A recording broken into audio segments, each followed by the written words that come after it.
Seigneur, je te remercie. Merci, Père. C'est un bon temps qu'on a dans ta présence, Seigneur. Ça nous fait plaisir d'être là, de se déconnecter du monde pour se concentrer sur toi. On veut te louer, t'adorer, puis on veut te glorifier, Seigneur. Tu es notre Dieu, tu es notre roi. Tu marches au-devant de nous, c'est grâce à toi, Seigneur, qu'on est dans la victoire. Merci, Seigneur, de tout ce que tu as accompli et tout ce que tu es en train de faire encore aujourd'hui dans nos vies pour nous amener à ce qu'on soit dans la victoire, puis qu'on remporte tes victoires pour l'avancement de ton œuvre. Seigneur, apprends-nous le combat, apprends-nous la marche. On veut être à l'écoute de ton Saint-Esprit. Merci de ce que tu veux parler encore à nos cœurs ce matin, dans le nom de Jésus. Amen. Alléluia. Nous sommes encore en train de continuer la petite série d'études sur les nouvelles positions qu'on a en Jésus. Je ne sais pas pour vous, mais pour moi, ça nous bénit au bout. À mesure qu'on avance, on découvre des nouvelles facettes de ce qu'on est rendu en Jésus. C'est des déclarations de Dieu qui nous déclarent, mais maintenant, à cause qu'on est né de nouveau, on a obtenu tel statut, telle position en Jésus.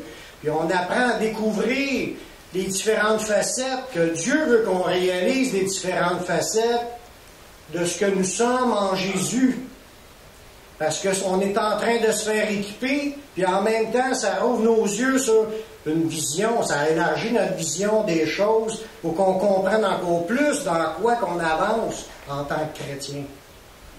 Puis merci Seigneur de toutes ces révélations-là. On a vu plusieurs statuts jusqu'à aujourd'hui. S'il y en a qui disent « j'aimerais ça les réécouter » ou « j'en ai manqué », allez sur le site internet publicationsévangélique.com. Ils sont tous là. Puis vous pouvez les lire et les écouter, parce qu'ils sont tous enregistrés. Merci Seigneur. Puis ça fait partie de la technologie qu'on a aujourd'hui, puis il faut en profiter. Il ne faut pas être gêné de ça. On n'est pas gêné d'ouvrir la lumière pour avoir de l'éclairage dans la pièce, c'est la technologie. Mais le son, puis l'audio, tout le kit qui est enregistré, c'est la technologie, il ne faut pas avoir peur de ça. C'est une bénédiction que Dieu fait, puis il a même prévu d'avance. Il y a un verset, je vais vous sortir un moment donné, dans l'Ancien Testament, que Dieu avait prévu que la bonne nouvelle soit annoncée sans qu'on rouvre la bouche quasiment. Il y a un verset qui le dit, puis vous allez être surpris de voir que c'est en train de se faire par les médias, la radio, la télévision, l'Internet. C'est voulu par Dieu que la bonne nouvelle se répande parmi toutes les nations. C'est rendu accessible à tous ceux qui se branchent. Essaye juste de nous enterrer, OK? Hein? De vous enterrer? Parce que c'est lui qui chante. Je veux pas, je veux que ce soit... Oui, mais aujourd'hui, merci Seigneur qu'on puisse utiliser les médias. Il faut rendre grâce à Dieu que tout est là. Il y en a d'autres qui les enregistrent, puis ils peuvent les écouter aussi, même par l'Internet. Merci Seigneur. Aujourd'hui, ce qu'on va voir, que nous sommes, grâce au Christ, devenus des soldats de l'armée de Dieu. On a chanté plein beaux chants tantôt qui a rapport à cela, que nous sommes l'armée du Seigneur, que le Seigneur marche au-devant de nous. Ces chants-là n'ont pas été écrits juste parce qu'ils cherchaient de quoi un sujet à écrire, puis ont décidé que ça serait beau qu'on chante cela. Non, c'est parce qu'il y a des versets sur lesquels c'est basé dans la parole de Dieu. Ça sort de la parole de Dieu, ces chants-là. Et Dieu, il veut nous faire comprendre un aspect de notre vie chrétienne, du fait qu'on est né de nouveau, que nous sommes maintenant des soldats de l'armée de Dieu. Amen! On est présentement... Même si on est assis confortablement sur notre chaise, on est présentement en guerre. Il y a une guerre qui est en train de se dérouler. On voit des résultats de cette guerre-là par des choses qui se passent dans les différents pays où il y a vraiment de la guerre physique. Mais avant qu'elle arrive à la guerre physique, il y a une guerre spirituelle dans le monde invisible qui est en train de se dérouler. Puis ce qui se passe dans le monde physique, c'est comme les retombées, les effets secondaires. La guerre n'est pas finie. Jésus va mettre un terme à cela, mais qu'il revienne. En attendant, on est encore en guerre, frères et sœurs. L'armée de Dieu est en train de se battre. Pendant qu'il y a des chrétiens qui se la coulent douce, ça, il ne faut pas être gêné de le dire. Si le chapeau nous fait, on le met. Il y a des chrétiens qui se la coulent douce, mais savez-vous que nous sommes présentement en guerre? Il faut le savoir. Parce qu'on ne le sait pas, on ne peut pas combattre. On n'est pas dans l'action. Parce qu'il y a quelque chose, même peut-être, je dirais, qui est un petit peu plus qu'une guerre ouverte, qui est un peu plus pire qu'une guerre ouverte. C'est une guerre silencieuse, où ce qui permet à tout le monde de s'endormir, puis là, on ne bouge plus, puis on ne réagit plus. C'est comme si il nous a, on devient inerte, on devient qu'on ne fait plus rien, dans un état de léthargie, pendant qu'on est endormi, comme chloroformé, on devient endormi sur notre position, puis là, on ne réagit plus pour avoir un impact dans cette guerre. Voilà. Mais là, on est là pour se le rappeler. Le Seigneur, c'est pas pour rien qu'il nous met tous ces beaux versets-là dans sa parole, puis les chants, pour nous stimuler, pour réveiller en nous notre conscience, pour qu'on réalise dans quel état nous sommes, puis là que c'est le temps de combattre. Il y a une guerre, puis c'est des fois au prix de notre âme.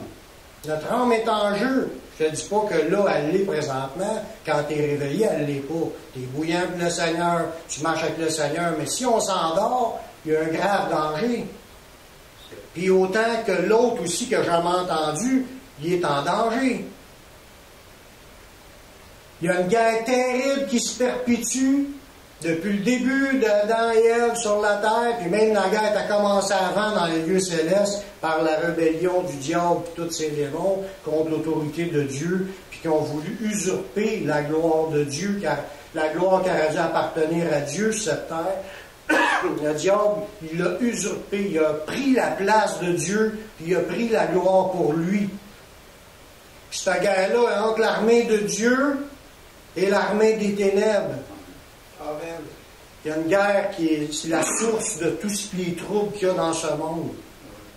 On est plus que vainqueurs. Nous sommes maintenant plus que vainqueurs, mais baissons pas les bras, la guerre n'est pas finie. C'est comme si on est au front, on dit, on est vainqueurs, on baisse les bras, puis on se fait embarquer par-dessus la tête.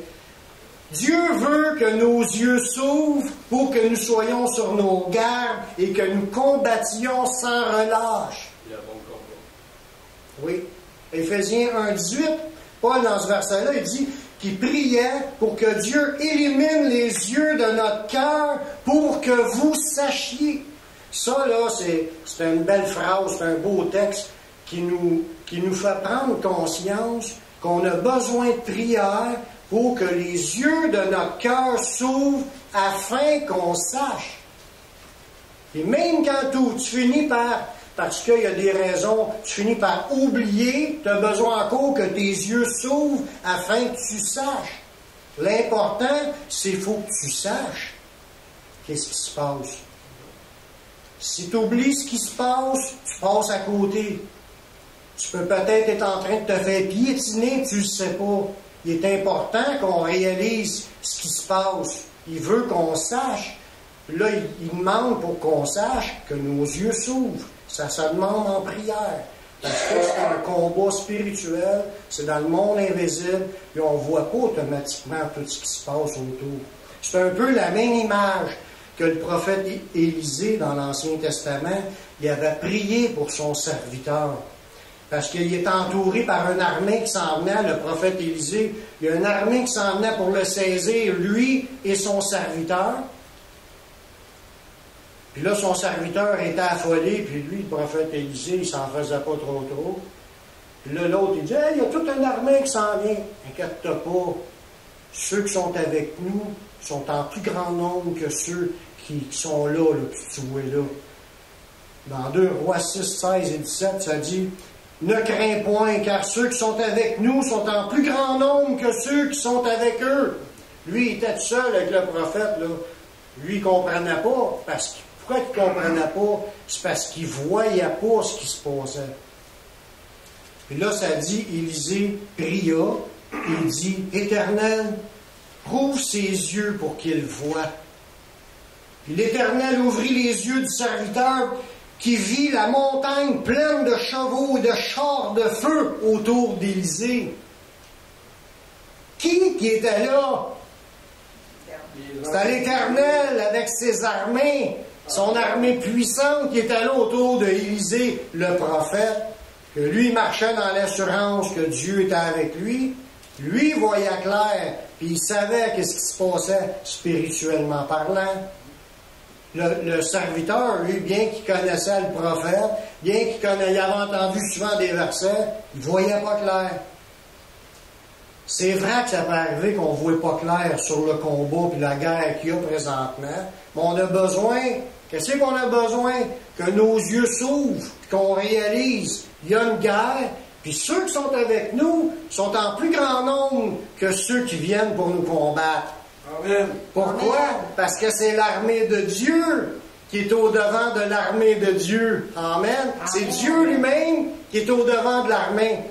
Merci Seigneur. On l'a chanté tantôt, c'est super bénissant.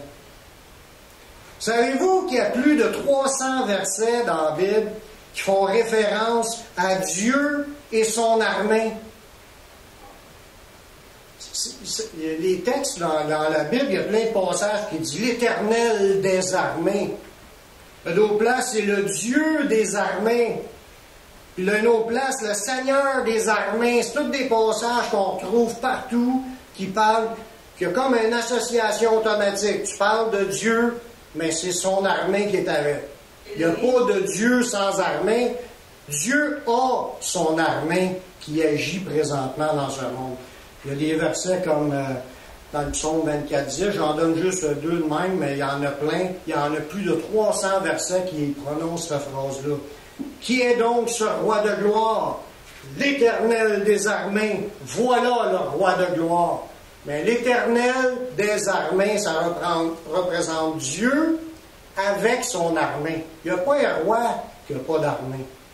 Tous les rois ont des armées. Mais il faut connaître l'armée de notre roi. Elle est incroyable.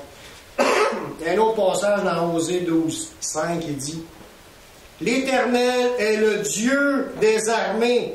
Son nom est l'Éternel. Mais ça, il y en a plus de 300 versets qui font référence à Dieu avec son armée. La parole de Dieu nous révèle que Dieu est en contrôle d'une armée puissante, une puissante armée, que Dieu lui-même a créée. Quand il a créé le ciel et la terre, mais il avait déjà créé son armée dans les cieux. Regardez bien ce passage-là, dans Néhémie 9.6. C'est toi, Éternel, toi seul qui as fait les cieux. Et la terre, bien entendu, mais les cieux, c'est le ciel, l'univers, c'est lui qui a tout créé.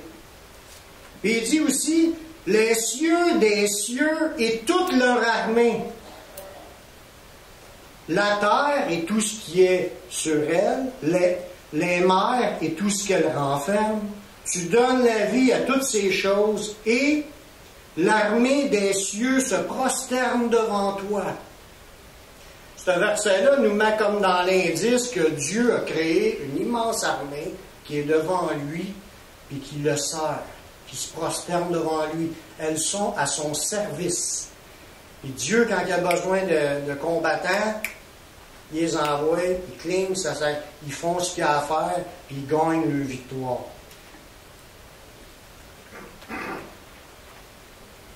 La Bible parle aussi de l'arsenal militaire de Dieu.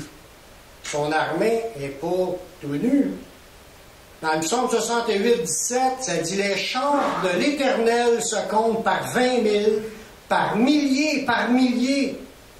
Le Seigneur est au milieu d'eux. » Les chars de l'Éternel. Tu sais, tantôt, l'image qu'on avait, c'est la montagne. Il dit que la montagne, il vit la montagne pleine de chevaux.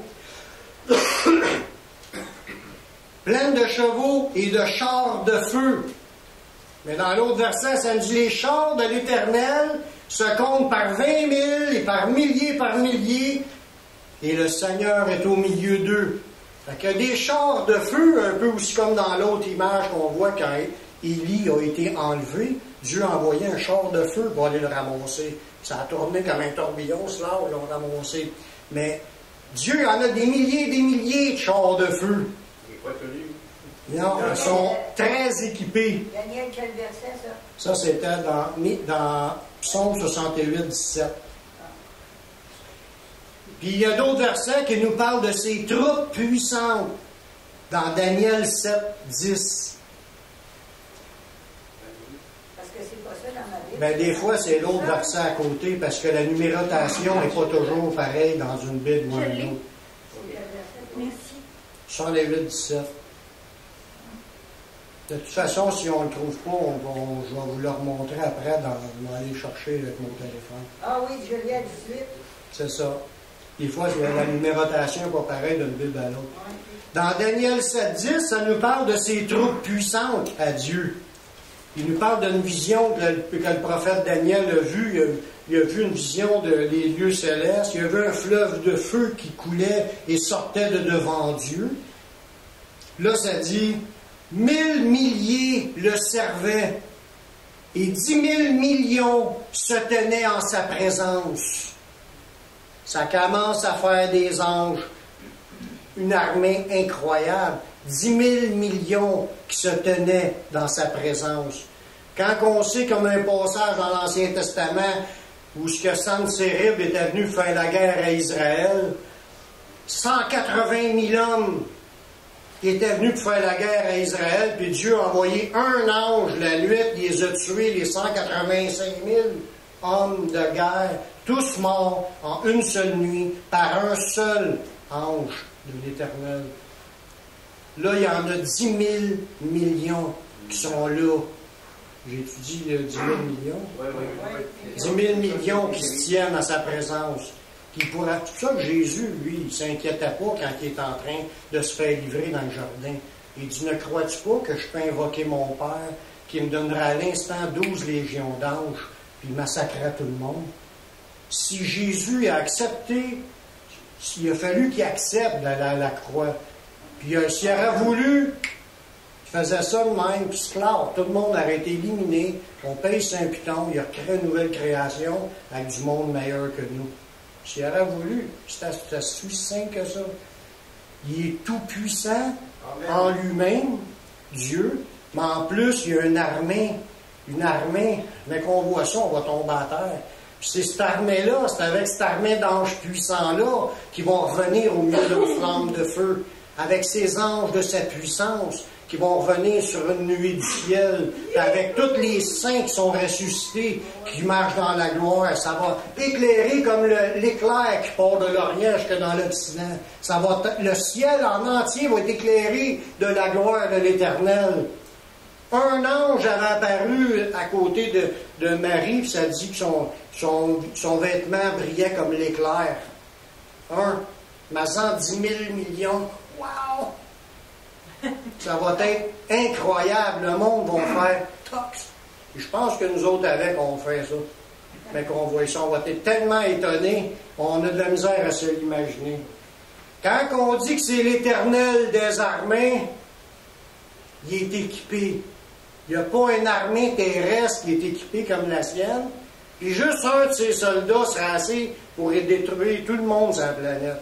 Fait que si les gens sont encore en vie, c'est parce que c'est Dieu qui le permet. Parce que les anges démoniaques, les démons, puis le Satan lui-même, aura pu exterminer tout le monde, ça fait longtemps, mais ils ne peuvent pas faire au-delà de ce que Dieu leur permet. Fait que Dieu contrôle toute l'histoire, puis il met des freins à beaucoup de choses. On n'a pas besoin de s'inquiéter. Puis si Dieu est pour nous, qui sera contre nous? Amen. Gloire à Dieu. Satan est pratique parce qu'il nous amène à la victoire sans le savoir. Ouais. Mais le Seigneur, c'est que le Seigneur est plus wise. Ouais, il est tellement. Ouais. Dans plein de versets dans l'Ancien Testament comme dans le Nouveau, ça nous dit que Dieu combattra pour nous. L'Éternel combattra pour nous. Quand c'est écrit ça, mais il faut apprendre à se reposer dans ces promesses-là. Dieu est capable de prendre soin de nous. Il est capable de nous protéger dans nos combats. Dans 2 Chroniques 32, 8, il est arrivé une guerre contre le peuple d'Israël.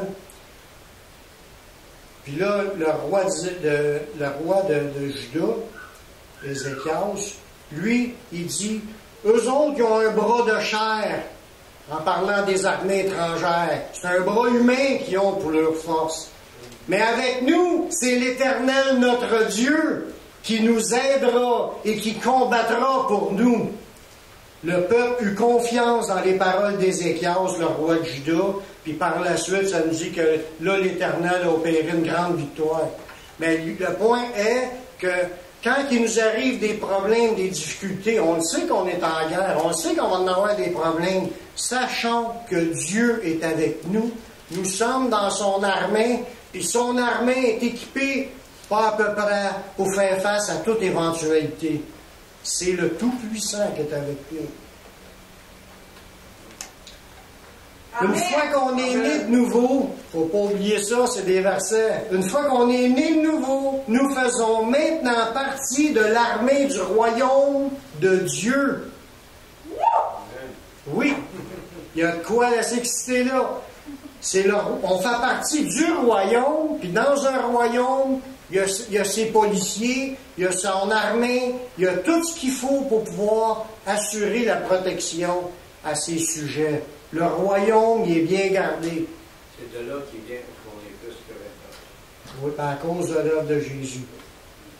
Dans Actes 28, 18, ça nous dit que l'apôtre Paul avait reçu l'appel d'aller partager le message de l'Évangile, qui était pour être un témoin, pour prêcher la bonne nouvelle, tout ça, pour que les yeux s'ouvrent, les yeux des gens s'ouvrent. C'est ce que je vous disais au début tantôt.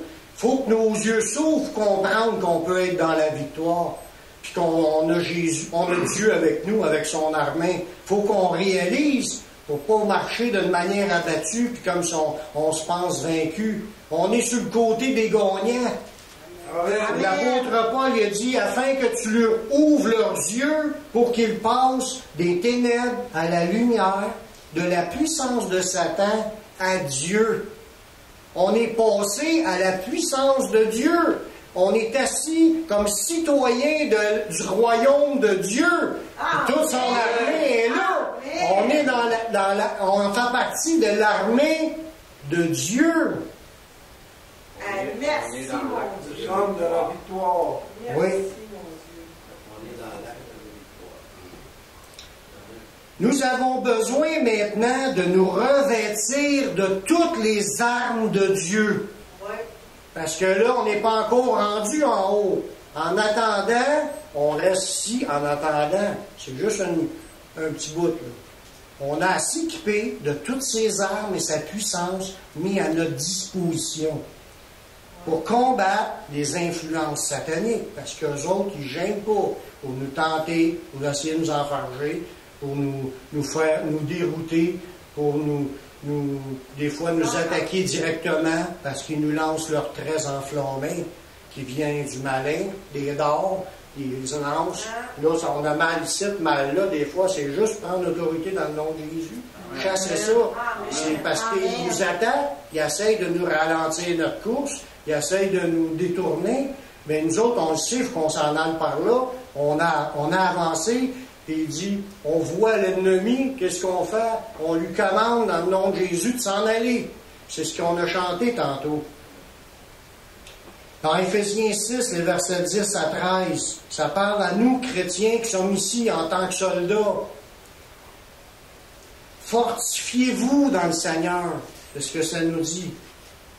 Puis par sa force toute puissante, il veut t'équiper de sa force toute puissante.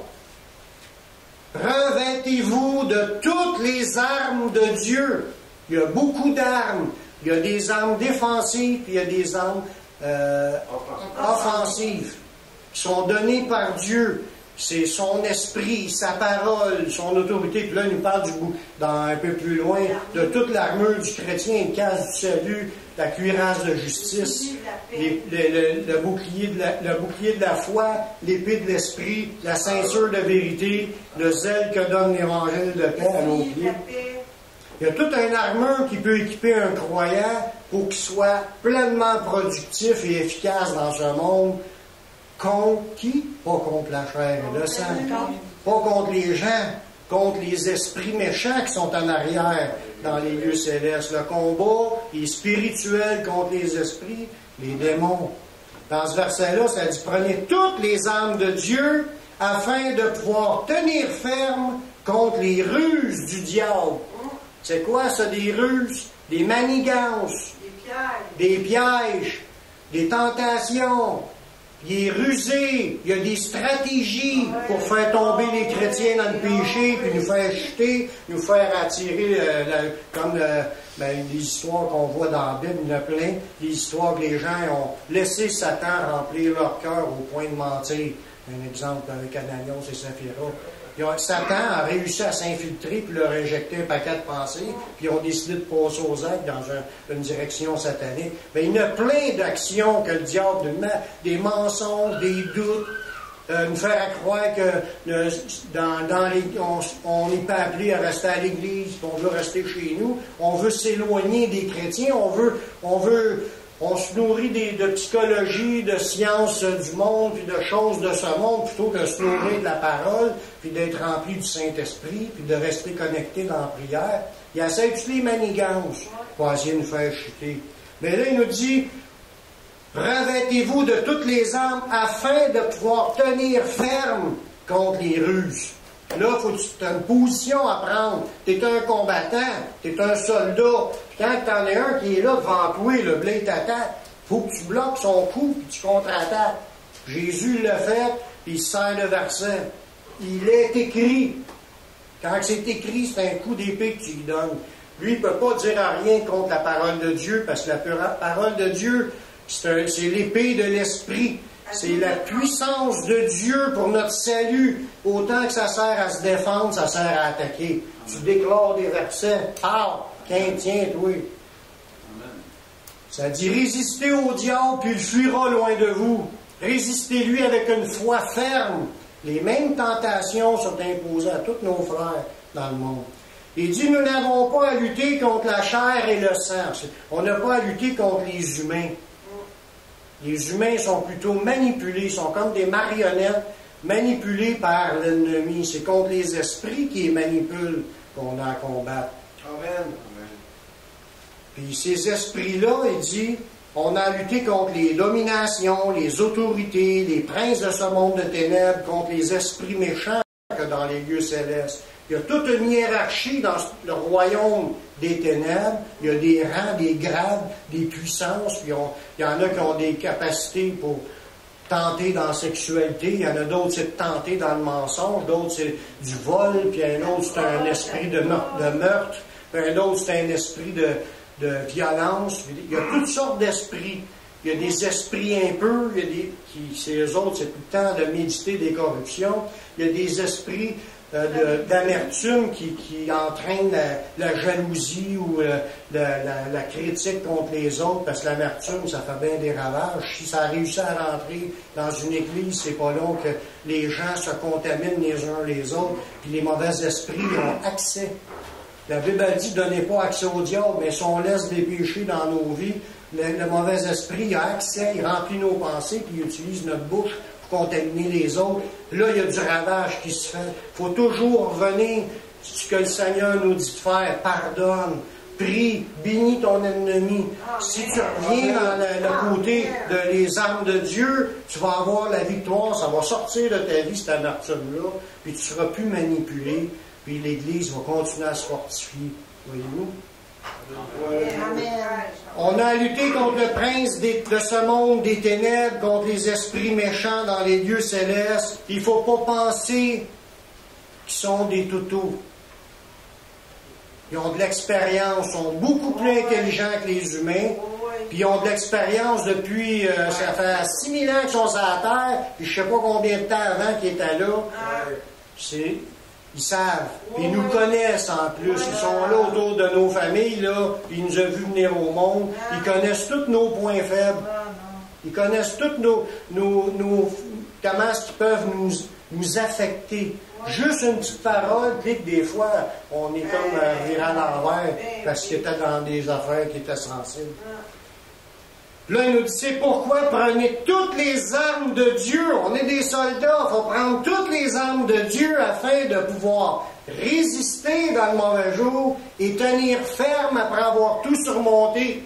Quand c'est le temps de combattre, c'est quand que c'est le temps de combattre? C'est quand il y a une guerre. C'est quand qu'il arrive de quoi, là? Là, c'est pas le temps de baisser les bras, c'est le temps de prendre les armes de Dieu. Tournons-nous tout de suite en prière, dans la louange à Dieu, dans la méditation de la parole, confessons les versets de la parole, résistons à la tentation ou aux choses qui essayent de s'infiltrer. Au nom de Jésus, je refuse ces choses-là. Puis on le sait qu'est-ce qu'on a à faire, fait qu'on le fait, puis on a la victoire, c'est garanti à 100%. Ils sont obligés de répondre à ce que Dieu dit. Ils sont obligés. Il n'y a pas un démon qui a résisté à un commandement de Jésus. Il y en a un qui a peut-être argumenté 2-3 phrases, mais il est parti pareil. Puis, quand les disciples avaient essayé de chasser un mauvais esprit dans un enfant, Jésus leur a reproché leur incrédulité. Il dit, c'est à cause de votre incrédulité, à cause de votre petitesse de foi que ce démon-là n'est pas sorti. Si vous auriez été jusque dans le jeûne, là, ben, cette sorte de démon-là sort que par la prière, par le jeûne. Si tu aurais combattu là, un peu plus fort, il aurait sorti. Mais il ne faut pas baisser les bras. On veut la victoire, on veut que ça sorte. Insister. Amen. Amen. Il dit, prenez toutes les armes de Dieu afin de résister dans le mauvais jour et tenir ferme après avoir tout surmonté. Est-ce possible de tout surmonter? Avec Jésus, oui. Amen. Avec les armes de Dieu, oui. Tout surmonter et en plus, rester ferme là-dedans. Ça veut dire que tu peux marcher longtemps au-dessus. Amen. Mais on n'oublie pas de où ce qu'on vient, on ne se pense pas supérieur, on ne se pense pas plus fort, puis plus fin, puis plus si. On a été recrutés du milieu des ténèbres. Ouais, c'est vrai, ça? On le sait, on s'en rappelle. Nous sommes facilement attirés à y retourner. Mais là, un homme averti en vaut deux. Continuons notre sanctification, rejetons les ténèbres et revêtons-nous des armes de la lumière. Dans Romains 13, 2, ça nous dit, la nuit est avancée, le jour approche, puisque Jésus va revenir. Dépouillons-nous des œuvres des ténèbres et revêtons-nous des armes de la lumière. C'est les armes de Dieu. Équipons-nous. S'équiper, c'est se fortifier, surtout avec des versets de la parole, les comprendre. C'est ça qui est à le point. Que nos yeux s'ouvrent, qu'on réalise qu'on est en guerre. Réalisons les armes et utilisons-les.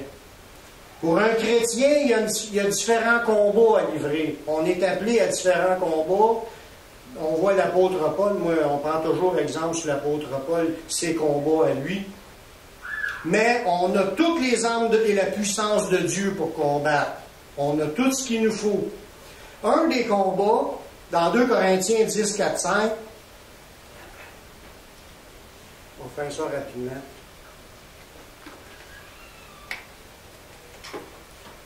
Car les armes avec lesquelles nous combattons ne sont pas charnelles. Ce n'est pas avec nos capacités humaines, notre intellect qui est bien intelligent, ou notre connaissance, ou nos capacités humaines en relation d'aide, ou en relation humaine. C'est pas ce qui sort de l'humain qui est puissant. C'est ce qui vient du Saint-Esprit. Amen. Il dit, les armes avec lesquelles nous combattons ne sont pas charnelles, mais elles sont puissantes par les vertus de Dieu pour renverser des forteresses. Nous renversons les raisonnements et toute hauteur qui s'élève contre la connaissance de Dieu. Et nous amenons toute pensée captive à l'obéissance de Christ. Les armes spirituelles ont le but d'amener les pensées des auditeurs, premièrement, à renverser tous les faux raisonnements, toutes les idées qui s'élèvent contre Dieu, contre la parole de Dieu, puis amener les pensées des auditeurs à obéir à la parole. C'est ça qui est le but. Quand on est ici, vous êtes là assis, dans le but d'entendre des versets qui vont comme tasser les faux raisonnements et les choses qui nous bloquent, qui nous mettent des arrêts, qui nous nuisent, puis ça nous amène à focusser sur Jésus dit ça, Jésus dit ça. Là, on veut marcher dans l'obéissance. Ça, c'est ça qui est une des armes de la puissance de Dieu. Un autre belle arme que j'aime beaucoup dans l'autre verset, nous combattons pour que l'œuvre de salut soit accomplie dans chaque homme et femme autour de nous. Dans Colossiens 1, 28 à 29.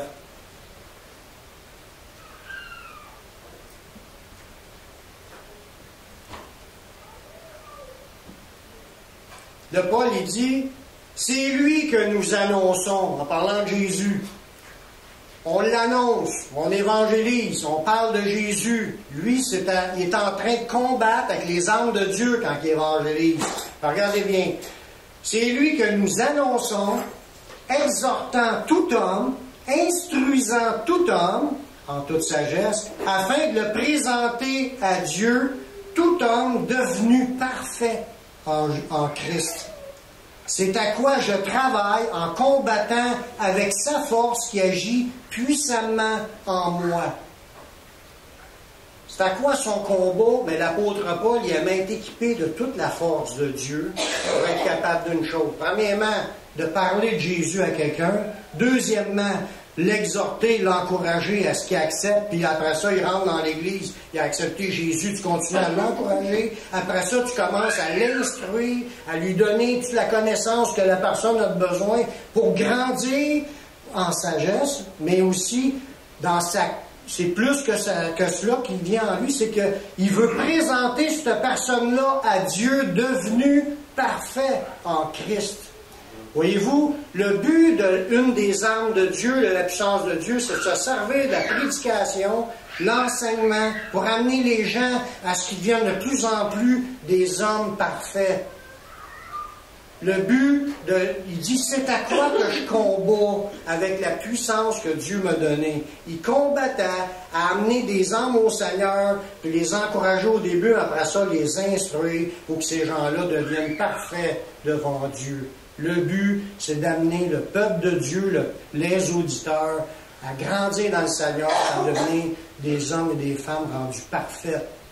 Par la parole de Dieu, la puissance du Saint-Esprit aussi, bien entendu. Mais des fois, on voudrait tout le temps que les guérisons. Oui, on veut des guérisons physiques, mais ce n'est pas le seul but à atteindre dans l'Église.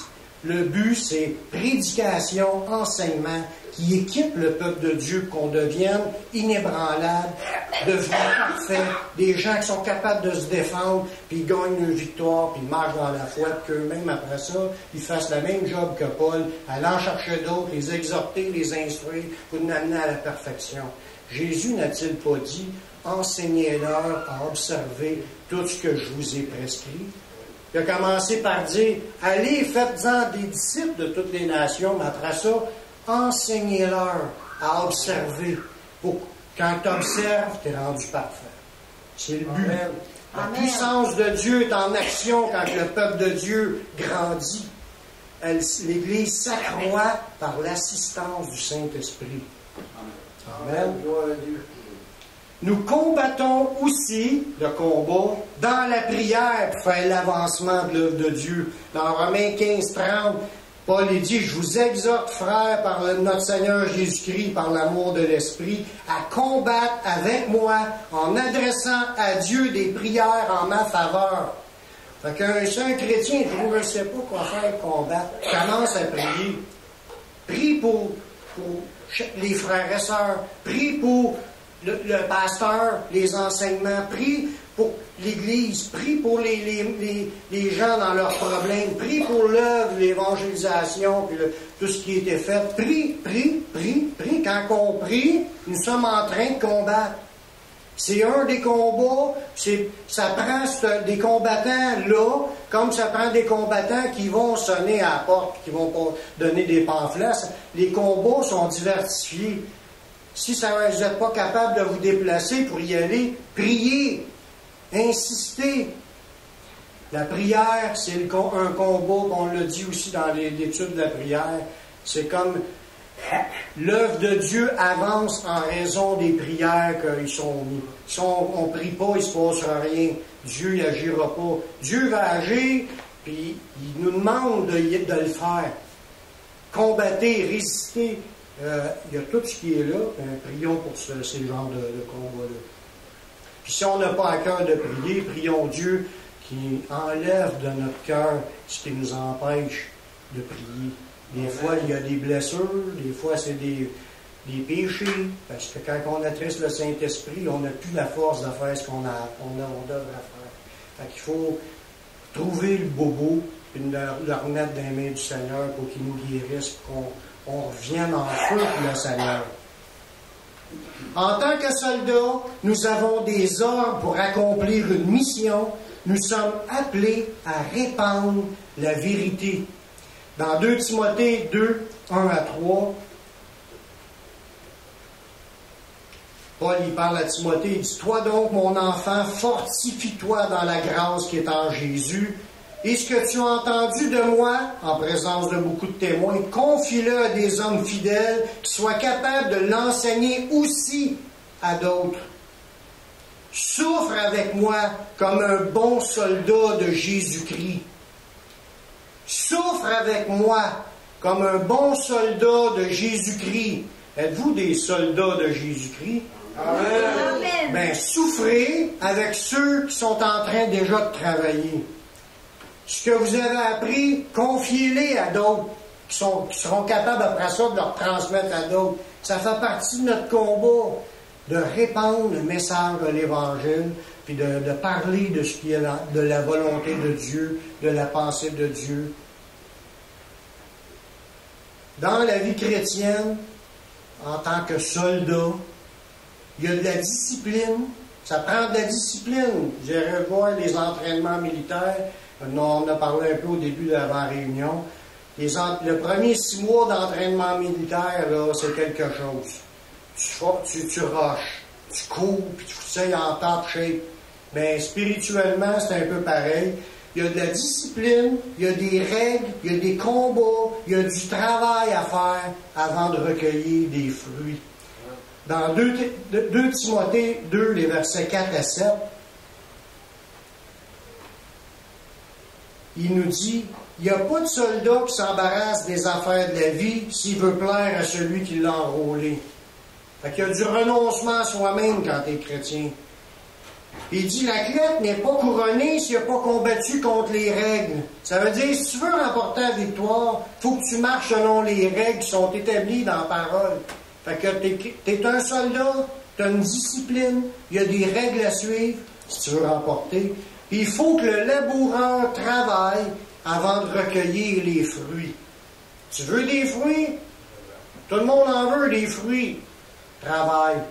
Tu as un effort à faire en tant que soldat. Tu n'as pas tout cuit dans le bec. C'est vrai que Dieu va le faire, mais Dieu va le faire comment? À travers nous. Il dit, comment croiront-ils s'il n'y a personne qui prêche? Comment est-ce qu'il y aura des prédicateurs s'ils ne sont envoyés? Voyez-vous, ça prend des gens qui travaillent. On veut récolter des fruits, on veut que l'Église grandisse, il faut travailler avec le Seigneur. Puis là, il veut nous faire remporter des victoires, il veut, mais il dit, fortifie-toi, puis mets-toi à l'œuvre. Vas-y. Il ne faut pas tout le temps attendre que les autres le fassent. On voit quelque chose, le Seigneur nous montre quelque chose, autrement dit. Faisons-le, impliquons-nous. Il y a du renoncement, il y a des règles à suivre, il y a du travail à faire pour récolter, que ça nous dit ce verset-là. Il dit, l'apôtre Paul, il rajoute, comprends ce que je te dis, car le Seigneur te donnera de l'intelligence en toutes choses. Mais comprends ce que je dis. Il faut comprendre qu'il y a ces efforts-là, ces règles-là à suivre, puis il y a du travail à faire. On est des soldats, puis un soldat, c'est de la discipline, des règles, puis il y a des combats. Puis après ça, tu as des victoires. Amen. Amen. L'apôtre Paul, à la fin de sa vie, en 2 Timothée 4,7, il dit, j'ai combattu le bon combat. J'ai achevé la course, puis j'ai gardé la foi. Il dit désormais, la couronne de justice m'est réservée. Soyons comme l'apôtre Paul. Puis il nous dit dans un autre verset, laisse pas personne prendre ta couronne. Tu vas être couronné, mais garde la foi jusqu'à la fin. Combat le bon combat, puis achève la course. Amen. Amen. Seigneur, je te remercie pour ta parole qui nous encourage au point de vue qu'on est des soldats, puis qu'on a des armes et de la puissance de Dieu à notre disposition, et que tu marches au-devant de nous, que tu vas nous faire remporter les victoires, parce que tu combattras pour nous. Mais donne-nous aussi de comprendre notre part de travail, de responsabilité, suivre tes règles, puis d'avancer dans cette marche, dans cette lutte, dans cette guerre. Puis merci d'avance pour les victoires que tu vas nous donner. Nous reconnaissons que c'est toi qui vas les faire. On veut te rendre la gloire en toutes choses dans le nom de Jésus. Amen. Amen.